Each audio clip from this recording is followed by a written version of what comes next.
What's up guys, it's Z here, welcome back. Today we're gonna take a look at the meta. We're going to see which decks, in our opinion, I think is the best decks of the format.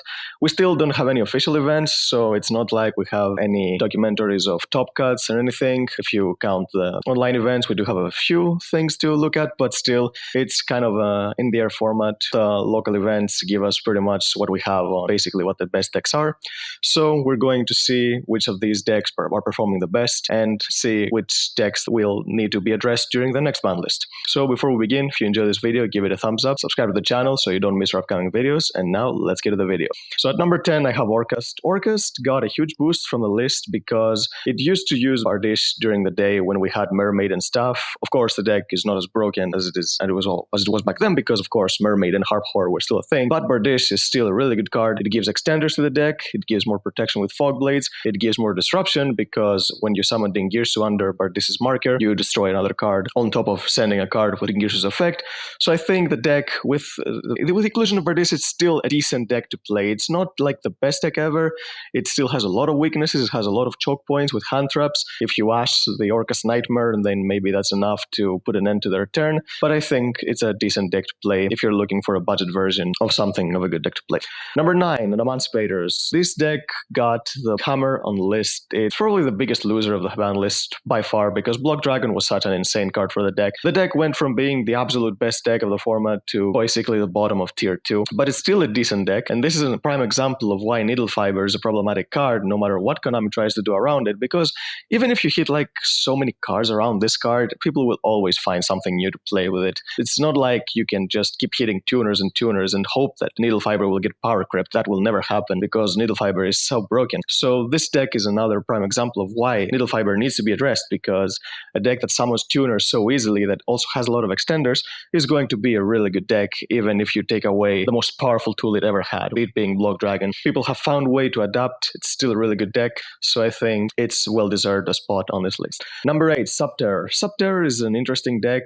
I was considering putting Altergeist or Subterrors, but the results from our final events online showed that Subterror is actually a deck now. They're using 3 copies of Red Eye's Insight and 3 copies of Red Eye's Fusion to have a power play of consistently opening Red Eye's Dark Dragoon. And Dragoon does not contradict with this deck. Actually, Red Eye's Fusion does not contradict with this deck, mainly because they do not summon anything. They set the Guru and flip it face up with their own field spell, so that does not contradict with the restrictions of Red Eye's Fusion. So the deck has a lot of ways to bypass that and still do its actual plays while having a Dragoon on the field, which is actually insane because the deck already has a lot of traps, already has a lot of disruption, but it was lacking some of the power to push. With that, Dragoon gives it the power, so it's a really, really good deck. Altergeist cannot incorporate Dragoon that easily. I don't think Dragoon is that good in Altergeist anyway. Until we get Pukeri, Altergeist will have to take a back seat for the king of the good old school control decks. There is a better control deck, obviously, but we're still in the tier 2 category, so this is why Subterrors are here. Number 7, Salamangreat. Salamangreat is a deck that doesn't have a high ceiling, but it's a deck that does what it does very, very consistently, and this is why I think it will never be completely get power creep from the meta, even when we're like, if it doesn't get hit again, which we'll probably won't. And this deck will be here forever because it's a good deck. It's a deck like Zodiac that does its thing every single turn consistently. It ends on a couple interruptions, not something too crazy. Dragoon is a good addition for the deck. People are playing it in this deck because the deck doesn't need a little bit more power, but Access Code also gives a lot of power. With Update Jammer, it can just pop a lot of cards and attack twice with a 5300 Access Code, so that's pretty good.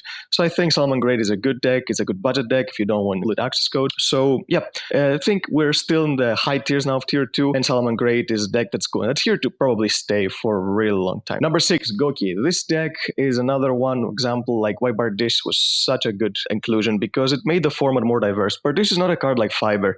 It's not something that goes in every single deck, but there are some decks that utilize it so well, and Goku is one of those decks. Goku was nothing before Bardiche was illegal again.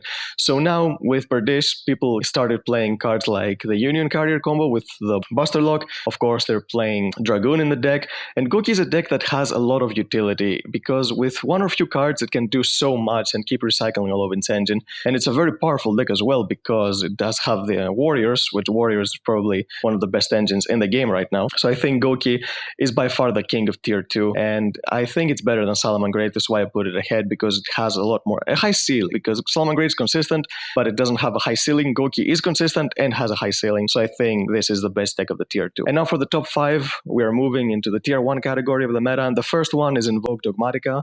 With Shadows or without Shadows, a lot of people are experimenting with this deck. There are a lot of different versions, but you get the idea of what I'm talking about, because some people are just playing a full Dogmatica engine with just the Alistairs and the Invocation and the Meltdowns. People are playing more of Shadow version with this deck. There are a lot of versions, but overall I'm including it in just one deck because it's a deck that has a lot of consistency, it has a lot of power. It's a deck that doesn't need to play a lot of cards as an engine, so it has space for a lot of hand traps, which are extremely important in this particular meta, because when the best deck of the format is a combo deck, if you're not playing a lot of hand traps, you're going to auto lose to that deck. Like, it's very simple as that. Every format that has a combo deck like that, we used to see that back with Goku, with the extra link and stuff. You had to play a lot of hand traps, otherwise you were not able to compete. And this is why Invoke has such a high advantage compared to some other decks, because it's such a small engine that allows it to play pretty much whatever it wants to adapt to the format. So this is why Invoked is a deck that has survived so well after so many years of it being illegal, because it's a deck that can incorporate anything. It's like Zoo. It plays like a 10-card engine, and then the rest can be anything. So the Dogmatica has also helped it a lot, because Invoked didn't have a lot of disruption. They were just ending on a Mechaba and stuff. This is why Invoked Mech Knight was not seen as a good deck recently, but Dogmatica gave it something that has like one or more, two disruptions as on top of the Mechaba. So yeah, and being able to push with Purgatrio, the deck can rush, so you don't have a lot of time to react. So I think it's a really good deck. Number 4, Eldritch Dogmatica. This is the best Dogmatica version in my opinion, because Eldritch is basically a better engine than Invoked.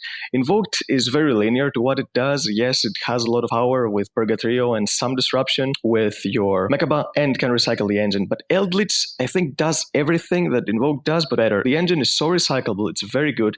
It's much better going second because of Eldritch's hand effect, and it has a lot of tools to negate with Golden Land Forever. Conquistador is a really good card.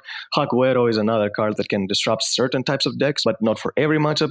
But still, I think the deck is really, really good, and Dogmatica does not contradict with it at all, because the deck doesn't really summon from the deck. I think Synchro Eldritch is not that powerful, because the cards that got hit on the list made it so that the pure Needle Fiber engine doesn't do much, because you have to play cards like Plague Spreader instead of playing cards like Jet Synchron. But Jet Synchron was really good because it discarded cards, not didn't put cards on top of the deck. So Synchro Eldritch, I don't think it's a thing anymore, but Dogmatica Eldritch is actually really, really good deck. And now for the top 3, we have first of the top 3, that's Infernoble Knight, another deck that says pretty much something about Needle Fiber. If you hit like 1,000 cards around it, people are going to adapt and find new cards. People are using cards like 001, you're using Plague Spreader. Even if you hit this too, something else will come up. It's pretty much impossible to keep this card down unless you ban it. And Infernoble Knight is a deck that relies on this engine a lot, I think. If Needle Fiber got banned, I don't think Infernoble can actually play. It will go back to its original playstyle, which is Protect Charles, which is not something that the meta can pretty much have troubles against. It's really, really easy to play against that. So yep, Infernoble is still a really good deck. It has a lot of combos. It has a lot of potential with Grenade, because Grenade is a thing still for some reason, and being able to steal away your opponent's best card like Dark Ruler No More or Droplet is very, very annoying and very powerful. So I think Infernoble, as long as it has the Needle Fiber engine and Grenade, is going to be a really, really good deck. Number 2, Dinosaurs. Dinosaurs have emerged back in the tier 1 because Konami wanted to support them with Argosaurs.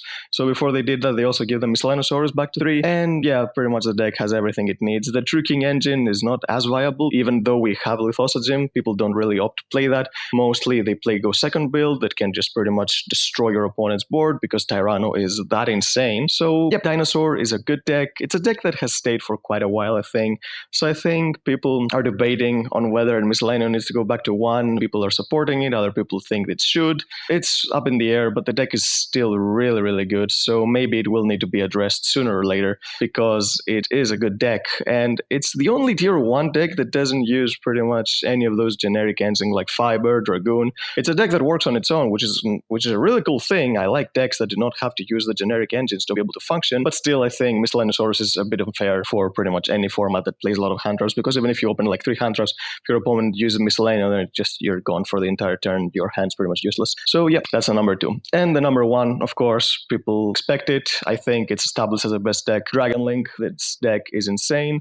I think LP has been legal for way too long. It was only a matter of time before a format came that every other meta deck was going to get hit to the point that Dragon Link was going to be the absolute best deck. This deck has everything. It can OTK you very easily. It has a lot of negates on the field, summon very easily Savage, Herald, and has access to Heavenly Spheres, which is an insane card. And on top of all that, it gives you the Buster Lock. So even if you manage to deal with a negate somehow with the Dark Ruler, Buster Lock is going to ruin your day. So I think this deck is the absolute epitome of the problems that this format has, like cards like Buster Lock, Murloc, Fiber, Linkross. LP is also a problem. All those cards give this deck a united force that pretty much destroys the entire meta. So I think this is the most problematic deck right now. It's the best deck by far right now. It has a lot of extenders. People are playing 40-card versions. People are playing 60-card versions. There are so many different ways to play this deck, but the dragons are just probably the best type right now because they have so many good cards. All the main deck cards, just special summon themselves for free, give you more advantage, and the extra deck cards also have utility to get more monsters on the field. So yep, I think Dragon Link is a deck that we can expect to see the most this format, and the deck to get hit the most next ban list, hopefully, but we'll have to wait and see for that. So yep, guys, this is my opinion on the list. Give your lists down below if you have any different opinions. We can see what other decks can be contenders. There are a few honorable mentions, of course, but I think these 10 decks are probably the decks that have the most potential right now, and probably the most power to be able to compete into the meta. So yep, if you enjoyed this video, guys, give it a thumbs up, subscribe to the channel if you want to see our next videos, and we'll see you next time.